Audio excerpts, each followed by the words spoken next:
While many Nigerians grapple with the rising cost of living, there have been permutations by stakeholders on the best way out of the quagmire, especially with insecurity crippling the fabrics of development. This is also with the movement of goods and services. Africa's biggest economy is at the crossroads. This is Market Square, where we dissect the issues on the economy and more. I am Francis Ogo. Thanks for staying with us.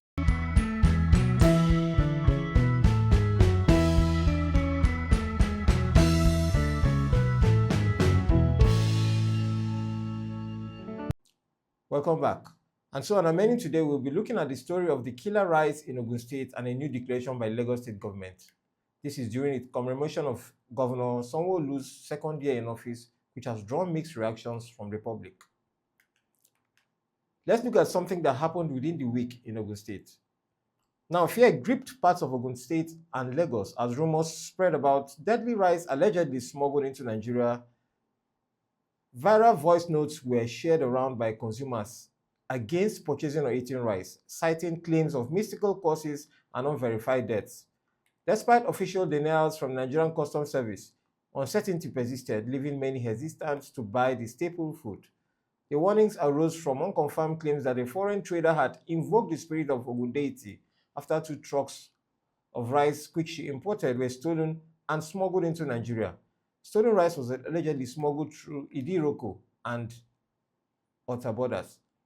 This news sent shivers down the spine of several consumers of the popular rice, especially for some of us based in Ota, who have rice at our beck and call, thanks to the Idiroko border that made rice so rampant.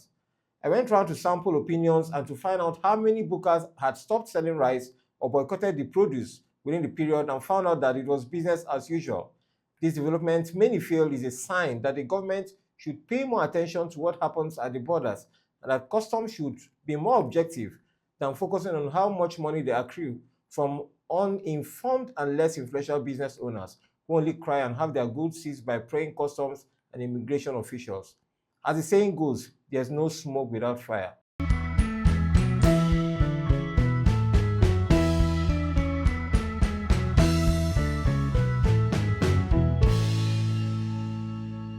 Now to our main story.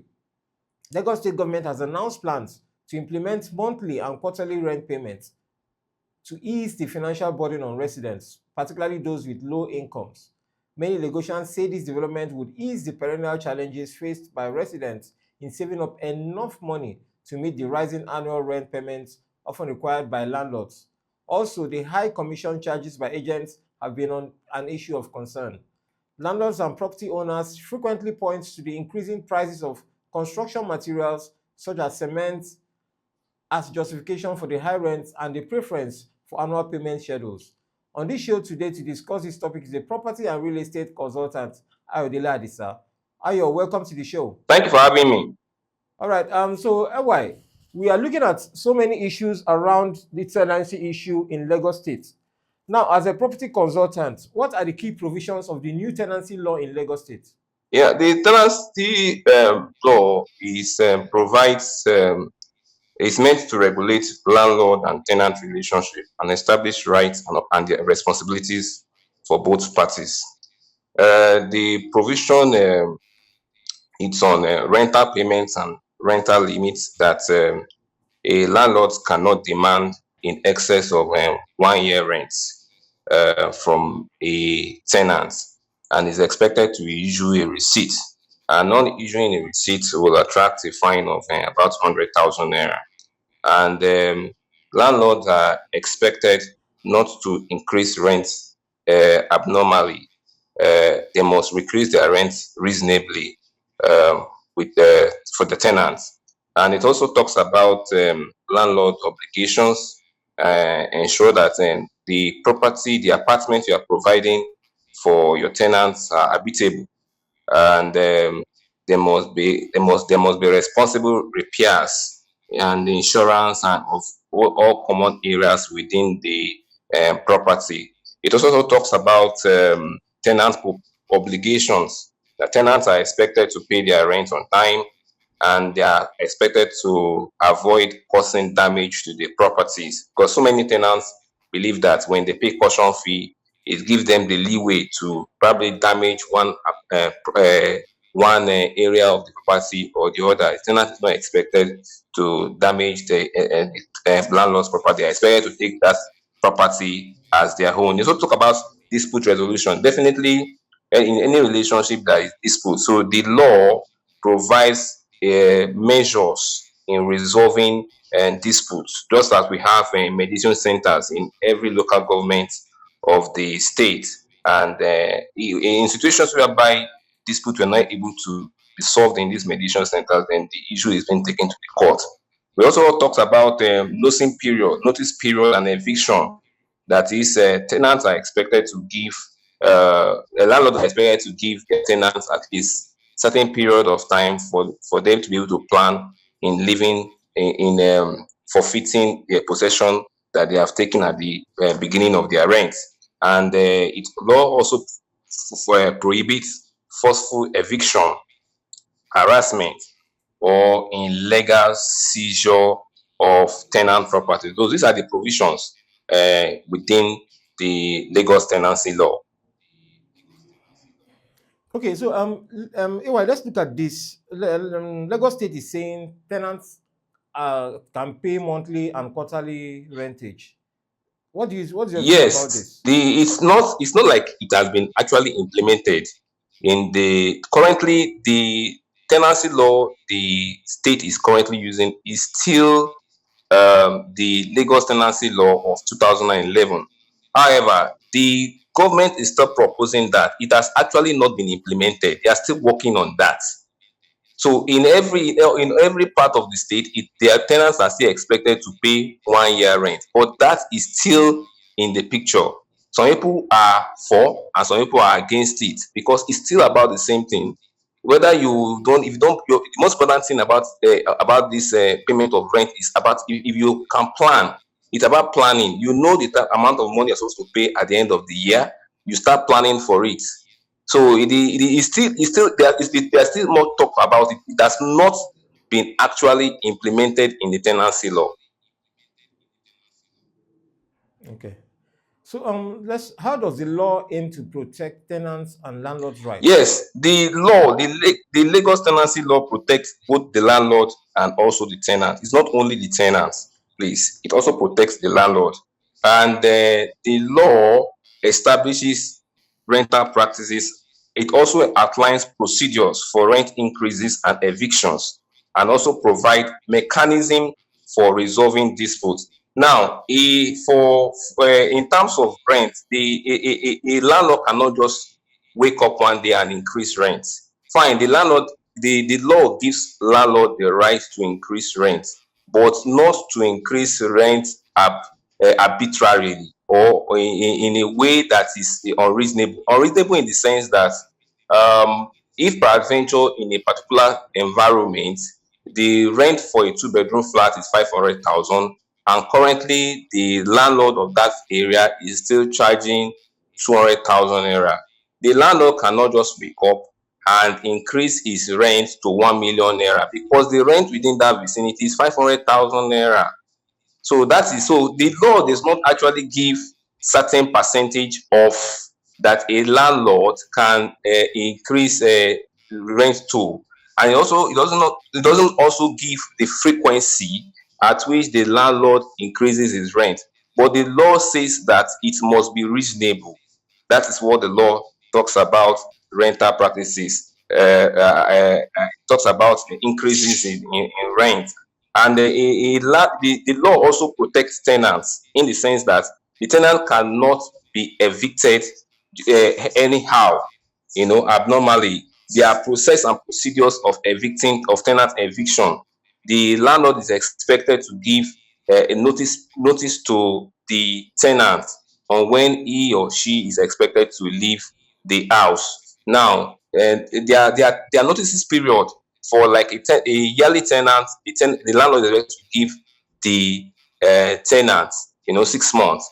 For a quarterly and half yearly tenant, it's supposed to give the tenant 3 months, and for a monthly tenant, it's supposed to give the tenant a month notice to quit. However, that's why it's important a landlord and a tenant has what we call tenancy agreement. Everything will be stated in tenancy agreement. Now, uh, when if there are sometimes there are some instances whereby the landlord in tenancy agreement will state that, okay, this is that I will give you a month notice period, even despite the fact that you are a yearly tenant. And if the tenant agrees to it, that it becomes binding on both the landlord and the tenant.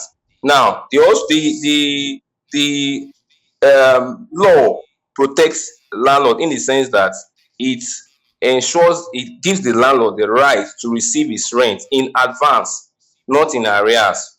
So the law also helps landlords to be able to recover possession, in as much that the landlord cannot forcefully evict a tenant from the house. There are process and procedures. So the law assists, because there are some recalcitrant tenants who would not want to pay and would not want to leave the house. So where it gets to that point, it is the court that will actually forcefully ask the tenant to leave the apartment, to forfeit the possession of the apartment.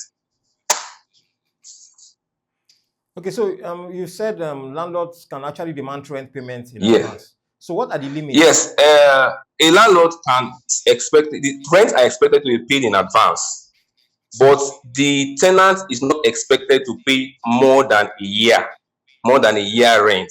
There are some tenants that are, if a landlord demands more than a year rent, the landlord will be expected to pay a fine of 100,000 naira. The tenant can report the landlord, and the landlord will be expected to pay a fine of 100,000, or go to prison for 3 months. So those are the limits in terms of rent payments.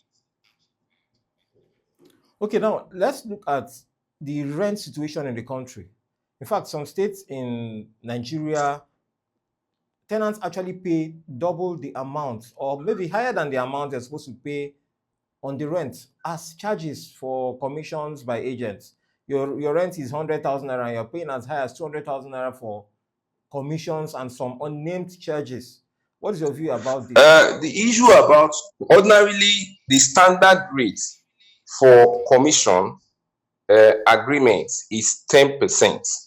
In terms of damages, that's, we call it caution fee. There is no particular percentage on for damages. That is based on discretion of the owner of the property. But for commission, agency commission is 10%, and for legal agreements, that's a legal fee, is 10%, and is expected to be paid by the tenant taking up that possession of that certain apartment. However, the issue is just because of uh, there is scarcity estates of housing estate in Lagos at the moment. So any available houses, tenants will just jump on it without even minding, even though the complaint is there. But because of the housing availability of housing apartments are very few, so they just jump into it. Even if the government provides, even if the government makes this law in place, even though the government makes this law in place, tenants will still pay more than 10%, because they don't have any choice. The choice is not there, and it's difficult for tenants to meet the landlord directly, because the agents will prevent the tenant from meeting the landlord, because some of those landlords, they don't like to deal with tenants. They like tenants dealing directly with their agent, and their agent they dealing directly with their agents, not with the tenants. You get what I'm saying? So, and moreover, we have so Yeah. many agents that are unregistered in Lagos State. Anybody is just from everybody is just becoming an agent, and most of these agents, they come on a particular property that they want to rent. There are like 5 agents, 6 agents on it, and everything will now fall on the would-be tenants. So those are the challenges we are currently facing in Lagos, and implementing this 10% will be somehow difficult. Now, AY, earlier you mentioned tenancy agreements between tenants and landlords. Now, a lot of landlords just do copy and paste agreements. Sometimes they put provisions that they can't even provide for the tenants. And these people, maybe a tenant who out of ignorance or illiteracy is found to append his signature on that agreement. At the end of the day, they begin to drag themselves to dispute courts. So what are the consequences for landlords who fail to provide understandable tenancy agreements between the landlord and the tenants, The especially in dispute courts? agreements, the government will not place any consequences of for landlord not issuing that agreement. The law already, the law already, the tenancy law already is an agreement on its own. Where there is a tenancy agreement, the law is silent. So the law itself does not by implied. It's implied. Tenancy agreement is implied just by by the Lagos State tenancy law. So, but it's however it's important that the tenant who wants to take an apartment request for from the landlord the tenancy agreement. When the tenant requests for a tenancy agreement, the tenant is expected to read that tenancy agreement, understand it before making payments for that particular apartment. That is the standard. Where the tenant does not understand the tenancy agreement, is to seek the help of a lawyer who reads it and tells the tenant the implication of that tenancy agreement. So, but as per consequences of not issuing an agreement, no, there is no consequences of not issuing a tenancy agreement. It is the law of the land alone is enough tenancy agreement between the landlord and the tenant. Okay, so how will the tenancy law affect the Lagos property markets and in the long run influence the Southwest tenancy market? Because of course, you know what happens in Lagos State automatically affects Ogun State, which is the nearest state within. So how will this tenancy law affect the market, the property market? Yeah, what the law does is that the law will ensure that there is fair treatment between the landlord and the tenants, that the tenant is not treated unfairly and the landlord is not treated unfairly. And it also ensures that both rents are not increased abnormally. People are not surcharged unnecessarily, exorbitant amounts. The issue that we face in Nigeria as a country is implementations of our law. That is our problem. Once we are able to implement this law, things will fall in place. I was even having the thought of this 10% of a thing. I was having, and I was just thinking about it, that tenants should not pay commission again. It is the landlord that should pay commission from the rent. It's just a thought. It's just an opinion. The tenant is paying because the landlord actually hired the agent to help him market his property. So when the tenant finish, marketing, and it's also the landlord that is expected to hire a lawyer to help him to draft a tenancy agreement. So from the rent that the landlord is collecting, because the landlord is using those things to protect and to market his product. Because if you have a product, you have to, if you have, yeah, it's just like an entrepreneur, a business person. If you produce something, producing biscuit, after producing that biscuit, you spend money on advertisement and you are expected to pay. It's just that's how it is in property. The product itself is the property. The product itself is the apartment. So what happens is that after you have already built your house, hire someone, okay, as a marketer, because agents are marketers. You hire the marketer. As you hire the marketer, then you are expected to pay that marketer from the income you are getting, on the property you have. Landlords are now paying agents money. This obnoxious prices of agents charging, overcharging, and the rest of it, all those things will be resolved. All right. So, AY, before I let you go, so where you have maybe a situation where a tenant is not able to meet up a promise to a landlord, probably to pay a year in advance, maybe due to some, you know how the economy is, maybe to some issues. What is expected of the landlord in meeting up that failure? Yeah, it depends on the agreement between the landlord and the tenant. There are sometimes, depending on the understanding between both of them. There's sometimes the tenant can go and meet the landlord and tell the landlord that, please, I don't have power to pay for a year. Can you please let me pay 6 months? And then if the landlord says, okay, fine, you can pay 6 months. Technically, the tenant is no more a yearly tenant again. He has become a half yearly tenant. So if the landlord is to evict the tenant, the landlord not be giving the tenant a 6 month notice, it will be a 3 month notice. However, in situation whereby the tenant tells the landlord that, oh, I will not be able to pay for a year rent again, and the landlord demands a year rent, the landlord can ask the tenant to give the tenant a notice to quit, to leave the his property. However, notice to quit does not say that the tenant will still not pay the landlord for the remaining period is going to use in that house. Notice to quit does not mean that the tenant will live in that house for free. No, what the landlord can do is to give the tenant a notice to quit.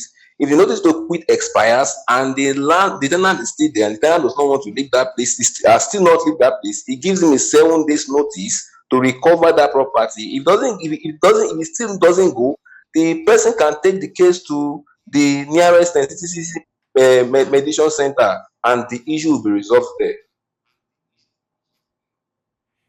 All right. Thank you so much for your time, Thank you for EY. having me. So we've been talking to Ayodele Desai, property consultant, who gave an insight on the tenancy provisions in Lagos State.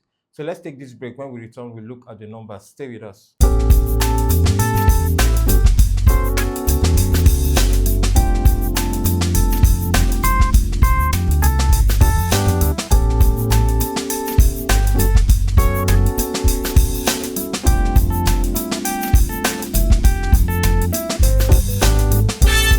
Welcome back.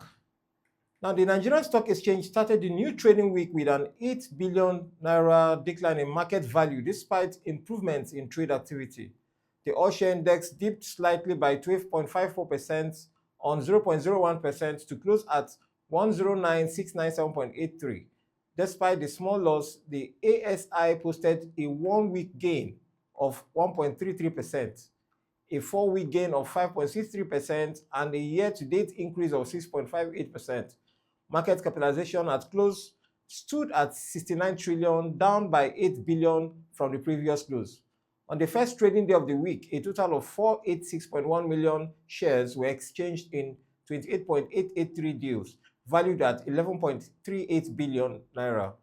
This represented a 13% increase in volume, a 32% increase in turnover, and a 52% increase in deals compared to the previous trading day of Friday, May 16.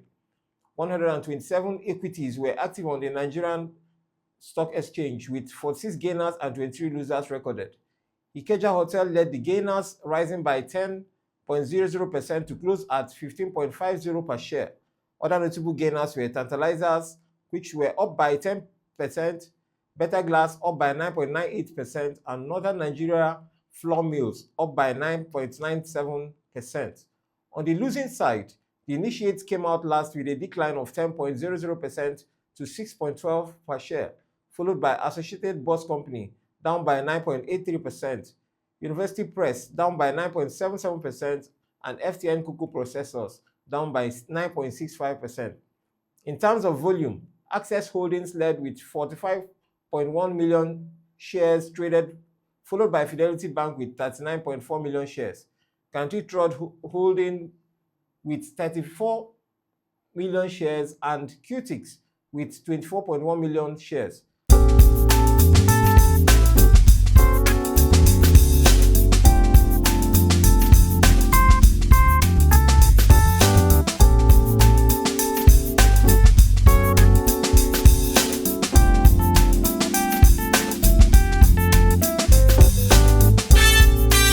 And that's where we draw the curtains on today's episode of Market Square.